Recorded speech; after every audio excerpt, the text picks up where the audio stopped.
Curso Transporte de Cargas Indivisíveis.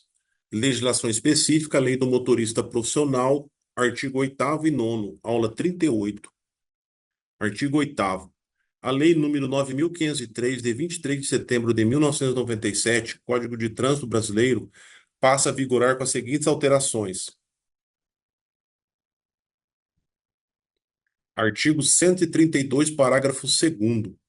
Antes do registro e licenciamento, o veículo de carga novo, nacional ou importado, portando a nota fiscal de compra e venda ou documento alfandegário, deverá transitar embarcado do pátio da fábrica ou do posto alfandegário ao município de destino.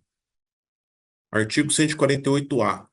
Os condutores das categorias C, D e E deverão submeter-se a exames toxicológicos para a habilitação e renovação da Carteira Nacional de Habilitação. Parágrafo 1º. O exame de que trata este artigo buscará aferir o consumo de substâncias psicoativas que comprovadamente comprometam a capacidade de direção e deverá ter janela de detecção mínima de 90 dias, nos termos das normas do CONTRAN. Parágrafo 2º. Os condutores das categorias C, D e E, com Carteira Nacional de Habilitação com validade de 5 anos, deverão fazer o exame previsto no parágrafo 1º, no prazo de 2 anos e 6 meses, a contar da realização do disposto no caput. Parágrafo 3º. Os condutores das categorias C, D e E, com Carteira Nacional de Habilitação com validade de 3 anos, deverão fazer o exame previsto no parágrafo 1º, no prazo de 1 ano e 6 meses, a contar da realização do disposto no caput.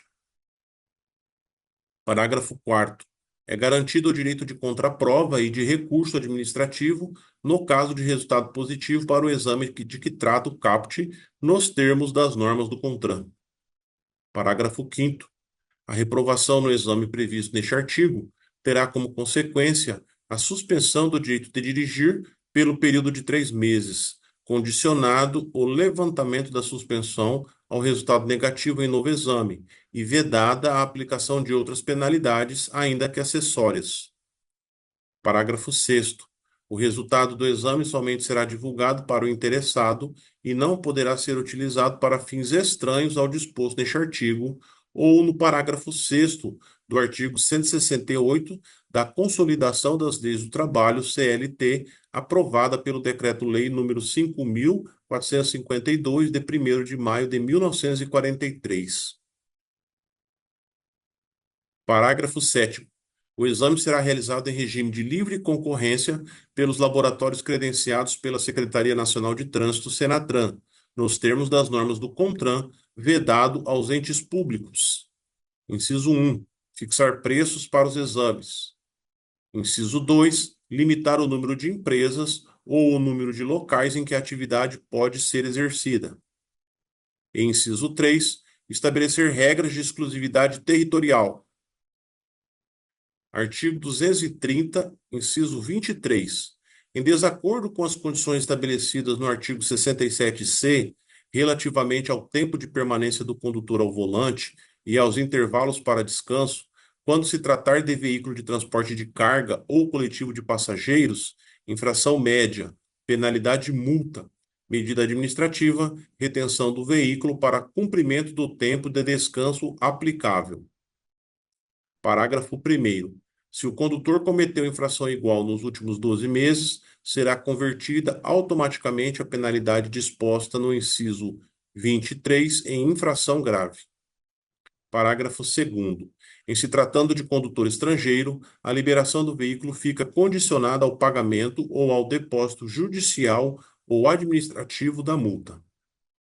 Artigo 259, parágrafo 4º.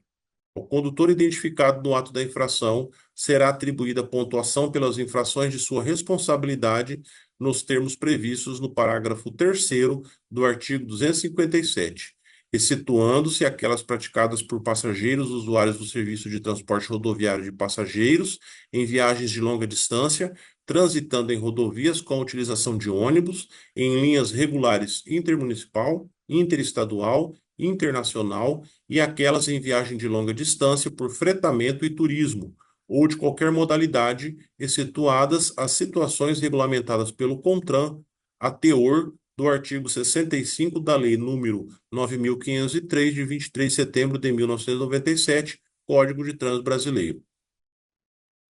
Artigo 9º. As condições de segurança sanitárias e de conforto nos locais de espera, de repouso e de descanso dos motoristas profissionais de transporte rodoviário de passageiros e rodoviário de cargas terão que obedecer ao disposto em normas regulamentadoras pelo ente competente. Parágrafo 1º. É vedada a cobrança ao motorista ou ao seu empregador pelo uso ou permanência em locais de espera sob a responsabilidade de: inciso 1, transportador, embarcador ou consignatário de cargas. Inciso 2, operador de terminais de cargas. Inciso 3, aduanas. Inciso 4, portos marítimos, lacustres, fluviais e secos. Inciso 5, terminais ferroviários, hidroviários e aeroportuários. Parágrafo 2º. Os locais de repouso e descanso dos motoristas profissionais serão, entre outros, em: inciso 1, estações rodoviárias. Inciso 2, pontos de parada e de apoio. Inciso 3, alojamentos, hotéis ou pousadas. Inciso 4, refeitórios das empresas ou de terceiros.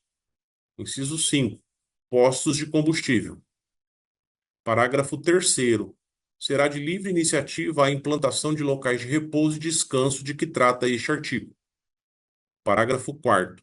A estrita observância às normas regulamentadoras do Ministério do Trabalho e Emprego, no que se refere aos incisos 2, 3, 4 e 5 do parágrafo 2º, será considerada apenas quando o local for de propriedade do transportador, do embarcador ou do consignatário de cargas, bem como nos casos em que esses mantiverem com os proprietários desses locais contratos que os obriguem a disponibilizar locais de espera e repouso aos motoristas profissionais.